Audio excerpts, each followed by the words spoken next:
Welcome to Showing Up, your weekly video series that helps you show up at work, at home, and in life. Today, we're talking about coaching, the how versus the why question. Nice, looking forward to it.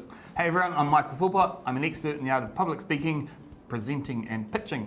So I help people to win the hearts and minds of any audience on any stage.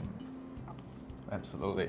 And I'm Kaushik Kumar. I'm a video producer and sales video consultant. I help small businesses and big corporates create compelling videos and online training programs that sell, influence, and engage. Nice. That's the secret. I was hiding it. Yeah. Okay, I want to test this theory with you. Right. Imagine that I broke this cup. Now say, why did you do that? Why did you do that? Okay, cool. Now say, how did you do that? How did you do that? Cool.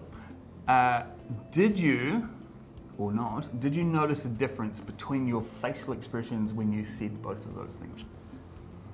Weirdly, yes, I did. Yeah. I think I frowned more when I asked the why question, but I didn't feel it happening when I asked the how question. Cool. What's happening there? Okay, so how is functional. It's a process-orientated question. It asks for a series of actions that were taken to get an outcome. For example, how do I boil an egg? How tends to open up a conversation and leads nicely into a solution-focused question. Why, on the other hand, is a value-based question. It requires me to dig deep into my inner motivations and it feels a bit judgmental.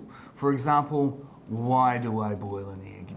Why has a tendency to close down a constructive conversation and moves away from a solution-focused next question.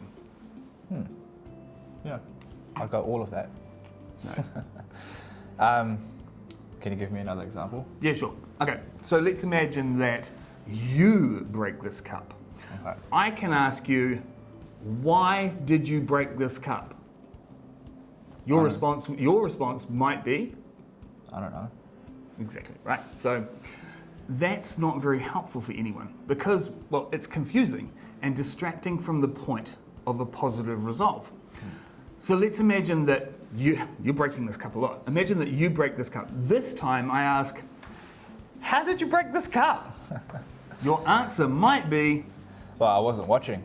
I was distracted by that shiny thing over there, it is awesome. and ended up knocking it over. Nice, cool. Now, I might follow up with, so what might you do differently next time to ensure that you aren't distracted by the shiny thing over there and you're watching what you're doing?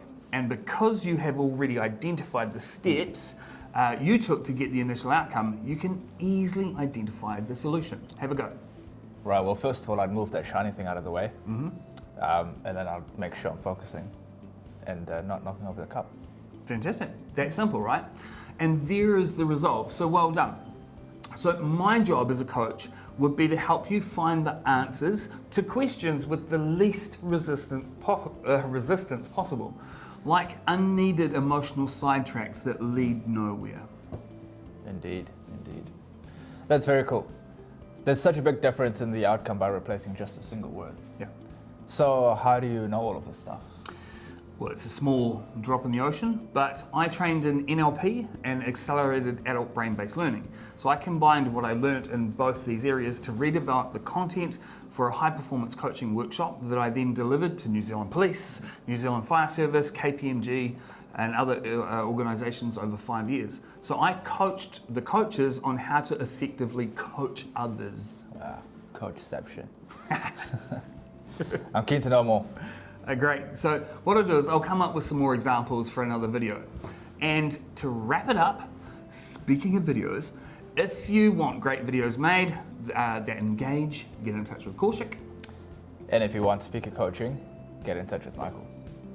And if you want a cup not broken, talk to Kaushik. Thanks everyone. Catch you later.